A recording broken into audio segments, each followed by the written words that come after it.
देखिए इन अभिनेताओं की गंदी हरकतें, वो भी कैमरे के सामने। और मुस्लिम अभिनेत्रियां जिन्होंने हिंदू लड़कों से शादी करके घर बसाया है। और मोदी जी बनाने जा रहे हैं एशिया का सबसे अनोखा एक्सप्रेसवे और माँ का रोल निभाने वाली ये अभिनेत्री अचानक कहां गायब हो गयी। और अगर मरा हुआ किन्नर देखा तो ये होगा आपके साथ। जानने के लिए बने रहिएगा अंत तक। Fact number 12। बॉलीवुड में ऐसे बहुत सारे कलाकार हैं जिन्होंने मीडिया के सामने अपने ही सहकर्मी अभिनेत्रियों को गलत तरीके से टच किया है। ये सब कुछ कैमरे में कैद भी हुआ है, जिसमें सबसे पहला नाम आता है वरुण धवन का। वरुण धवन बहुत बार अपनी हीरोइनों के साथ गलत हरकतें करते हुए नजर आए हैं। उन्होंने एक बार आलिया भट्ट को अपनी गोद में उठा लिया था, जिसके बाद आलिया भट्ट ऊप्स मूवमेंट का शिकार भी हो गई थी। इतना ही नहीं, उन्होंने कियारा को भी कई बार गलत तरीके से छूने की कोशिश की और कियारा अनकंफर्टेबल हो गई। एक बार तो उन्होंने वरुण धवन का हाथ झटक कर गुस्सा भी जताया था। साउथ के कलाकार जिन्हें लोग अपना भगवान मानते हैं वो भी कम नहीं है। साउथ हीरोइन काजल अग्रवाल भी छोटा के नायडू के हवस का शिकार बनी थी, जब नायडू ने मौके का फायदा उठाते हुए उन्हें किस कर लिया था। प्रोड्यूसर बोनी कपूर भी पीछे नहीं है, उन्होंने भी जैकलीन को उनकी बैक पर गलत तरीके से टच किया था। Fact number 11। दोस्तों, किन्नरों के बारे में बहुत सारी बातें फैली हुई हैं। बहुत सी बातें ऐसी भी हैं जिनकी सच्चाई हम जानते ही नहीं है। इनमें से एक ही बात है कि मरे हुए किन्नरों को क्यों नहीं देखना चाहिए। असल में जब किसी किन्नर की मौत होती है तो उसकी अंतिम यात्रा अंधेरी रात में निकाली जाती है, ताकि कोई भी आम इंसान इस अंतिम यात्रा को देख न पाए। उनकी शव यात्रा कभी दिन में नहीं निकाली जाती। कहा जाता है कि अगर कोई आम इंसान इनकी शव यात्रा को देख लेता है तो वो अगले जन्म में किन्नर ही बनता है। किन्नर को जब जलाया जाता है उसकी डेड बॉडी को किसी भी तरह से बांधा नहीं जाता है। ऐसा माना जाता है कि इस तरह से किन्नर की आत्मा को मुक्ति मिल जाती है। इतना ही नहीं, जब कोई किन्नर मरता है तो उसके शव को बुरी तरह से मारा जाता है। कहा जाता है कि ऐसा करने से किन्नरों के सारे पापों का प्रायश्चित हो जाता है और उन्हें किन्नर जीवन से मुक्ति मिल जाती है। Fact number 10। वो मुस्लिम अभिनेत्रियां जिन्होंने हिंदू अभिनेताओं से शादी की। सोहा अली खान सैफ अली खान की बहन और पटौदी खानदान की बेटी है, जिन्होंने 2015 में कुणाल खेमू से शादी की थी। कुणाल खेमू एक कश्मीरी पंडित है। इन दोनों की लव मैरिज थी। मान्यता दत्त संजय दत्त की तीसरी पत्नी एक मुस्लिम परिवार से आती है। उनका असली नाम दिलनवाज शेख है। इन दोनों ने 2008 में शादी की थी और आज इन दोनों के 2 बच्चे भी हैं। फैशन डिजाइनर माना कादरी ने 1991 में बॉलीवुड स्टार सुनील शेट्टी से शादी की थी। माना एक मुस्लिम परिवार से है। ये दोनों 9 साल तक रिलेशनशिप में रहे हैं। उसके बाद इन्होंने शादी की थी। कश्मीरा शाह कश्मीरा ने कॉमेडियन और गोविंदा के भांजे कृष्णा से 2013 में शादी की। बीते जमाने की अदाकारा नरगिस सुनील दत्त की पत्नी थी। मदर इंडिया मूवी के सेट पर इन दोनों की मुलाकात हुई थी और दोनों में प्यार हो गया था। आपको बता दें, इस फिल्म में नरगिस सुनील दत्त की माँ का किरदार निभा रही थी। Fact number 9। बीते जमाने में हीरोइन का किरदार निभाने वाली और बाद में बुआ चाची सास या माँ का किरदार निभाने वाली अरुणा ईरानी इन दिनों नजर नहीं आती है। लेकिन अरुणा ईरानी की जिंदगी भी आसान नहीं रही। पहले उन्हें बॉलीवुड में काम नहीं मिला और जब मिला तो अदाकार महमूद के साथ बिना वजह उनका नाम जोड़ दिया गया, जिसकी वजह से उन्हें काम मिलना बंद हो गया। लेकिन उन्होंने फिर भी हार नहीं मानी और जैसे तैसे बॉलीवुड में अपनी जगह बना ली। 90 के दशक में कई फिल्मों में अच्छे किरदार निभाने वाली अरुणा ईरानी सीरियल में भी नजर आई है। अरुणा ईरानी ने एक शादीशुदा इंसान से शादी की थी, जिस पर वो खुलकर कहती हैं कि मैंने किसी का घर तोड़ने के लिए अफेयर नहीं किया था। किसी का पति अगर मेरे साथ प्यार में है तो इसमें मेरी गलती नहीं है, बल्कि इसके लिए जिम्मेदार आपका पति है। उनका कहना है कि महमूद की वजह से उनका करियर खराब हो गया, क्योंकि जब लोग उनके रिश्ते के बारे में पूछते थे तो महमूद कोई भी साफ जवाब नहीं देते थे और इसी वजह से उन्हें कभी अच्छा काम नहीं मिला। Fact number 8। दोस्तों, कभी कभी ऊपर वाला ऐसे करिश्मे दिखाता है जिन्हें देखकर हम इंसान हैरान रह जाते हैं और हमें हमारी हैसियत पता चल जाती है। ऐसा ही कुछ हुआ इस लड़की के साथ, जिसने कुदरत को ही चैलेंज कर दिया। कुदरत भी पीछे नहीं रही और तुरंत ही उसने अपना करिश्मा दिखा दिया। एक लड़की अपनी गाड़ी से जा रही थी और इस बात का वीडियो भी बना रही थी। लड़की काफी मस्ती के मूड में थी। इसने खिड़की से मुंह बाहर निकालकर आसमान की तरफ देखते हुए ऊपर वाले को चैलेंज कर दिया कि हे अल्लाह, अगर तू वाकई है तो मुझे इसका कोई सबूत दे। जैसे ही लड़की ने ये बात की, आसमान से इतनी तेज बिजली कड़की कि ये लड़की डरकर वापस अपनी गाड़ी के अंदर अपना चेहरा लेकर बैठ गई और इसे एहसास हो जाता है कि ऊपर वाला कोई वहम नहीं बल्कि सच्चाई है। उस लड़की को अपनी औकात भी पता चल जाती है। Fact number 7। इंडिया के मिसाइल मैन यानी कि एपीजे अब्दुल कलाम सर को कौन नहीं जानता। एपीजे अब्दुल कलाम सर ने अपने राष्ट्रपति काल में 2 प्रधानमंत्रियों के साथ काम किया था। एक थे अटल बिहारी वाजपेयी जी और दूसरे मनमोहन जी। लेकिन उनको इन दोनों में ज्यादा कौन पसंद थे, किसका काम करने का तरीका अब्दुल कलाम जी को अच्छा लगता था? अब्दुल कलाम सर ने 50% काम वाजपेयी जी के साथ किया है और बाकी 50% मनमोहन जी के साथ। अब्दुल कलाम सर बताते कि मनमोहन सिंह जी को अर्थशास्त्र में महारत हासिल थी और उनके सभी फैसले मेरे लिए बहुत अहमियत रखते थे और मैं उनकी बहुत इज्जत करता था। लेकिन वाजपेयी जी तुरंत फैसले लेते थे, फैसले लेने में कभी देरी नहीं करते थे। दोनों ही एक दूसरे के पूरक थे और अपने अपने क्षेत्र में महारत हासिल किए हुए थे। मैं दोनों की बहुत इज्जत करता हूँ। Fact number 6। Bollywood actress Dimple Kapadia ने राजेश खन्ना से शादी की थी और उनकी 2 बेटियां ट्विंकल खन्ना और रिकी खन्ना भी हैं। ट्विंकल खन्ना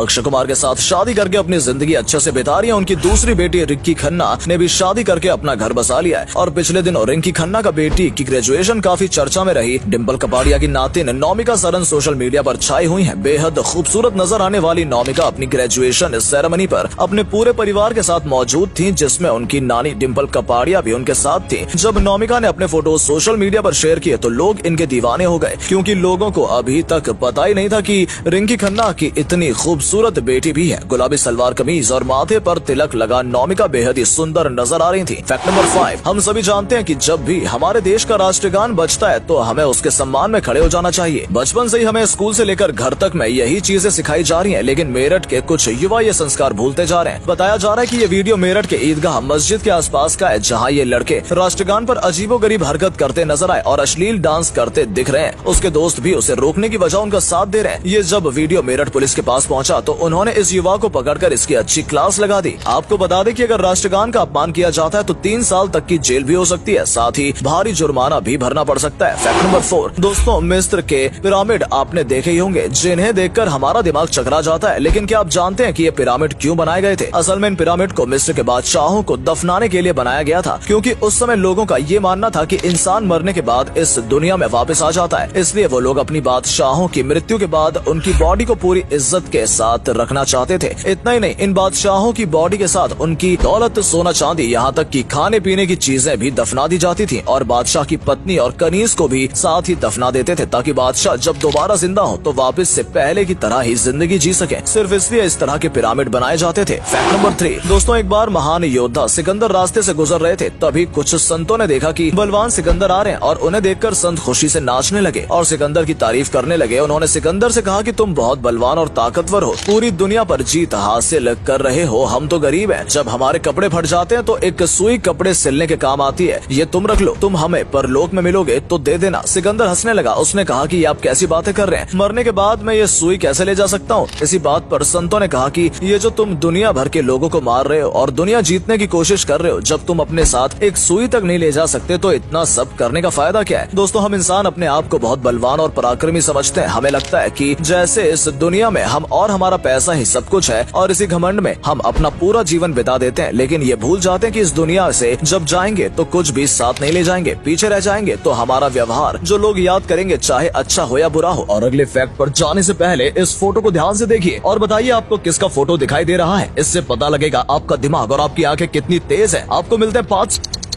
फैक्ट नंबर 2, दोस्तों कभी न कभी आपके साथ भी ऐसा हुआ होगा कि आपके टेस्टिकल्स पर चोट लगी होगी और आपको इतना भयानक दर्द हुआ होगा जिसे आप बोलकर बयां नहीं कर सकते। लेकिन ऐसा क्यों होता है? शरीर की दूसरी जगह पर जब चोट लगती है तो इतना दर्द नहीं होता जितना कि टेस्टिकल्स पर। असल में इसके पीछे की वजह है टेस्टिकल्स का किसी मसल्स या बोन से जुड़ा न होना। हमारे शरीर में बहुत सारी नसें होती है जो की हमारे दिमाग से जुड़ी होती है, और जब भी किसी जगह चोट लगती है तो वो नसें डैमेज हो जाती है और उसका सिग्नल हमारे माइंड में जाता है और हमें दर्द का अनुभव होता है। हमारे शरीर का हर अंग किसी न किसी चीज से जुड़ा होता है, या तो हड्डी से या तो किसी मसल से इनका कनेक्शन होता है। लेकिन टेस्टिकल्स किसी भी हड्डी या मसल से जुड़े नहीं होते हैं और टेस्टिकल्स में नसें बहुत ज्यादा होती हैं, तो जब इनको चोट लगती है तो दर्द का अनुभव भी ज्यादा होता है। फैक्ट नंबर 1, दोस्तों मोदी सरकार द्वारा दिल्ली मुंबई एक्सप्रेसवे का काम शुरू होने वाला है। यह एक्सप्रेसवे इतना गजब का होने वाला है जितना कि आप सोच भी नहीं सकते। 1380 किलोमीटर लंबा इस एक्सप्रेसवे पर 8 लेन से लेकर 12 लेन तक बनाए जा सकते हैं। इस एक्सप्रेसवे के बनने के बाद 5 राज्यों को बहुत ज्यादा फायदा होने वाला है, जिसमें से एक राजस्थान भी है। इस सड़क पर 120 प्रति घंटे की स्पीड से गाड़ी चलाई जा सकती है और हर 500 मीटर की दूरी पर एक सीसीटीवी कैमरा लगा होगा। यह एक्सप्रेसवे भारत का ही नहीं बल्कि एशिया का सबसे अनोखा एक्सप्रेसवे होने वाला है, क्योंकि ऐसी सड़क पूरे एशिया में कहीं नहीं बनी है। इस एक्सप्रेसवे पर इंडिया का पहला ग्रीन ओवरपास और एक्सप्रेस पास भी बनाया जा रहा है। यह एक्सप्रेसवे बहुत ही शानदार और सुविधाजनक होने वाला है, जिससे कि राजस्थान के 265 गाँव को फायदा मिलेगा।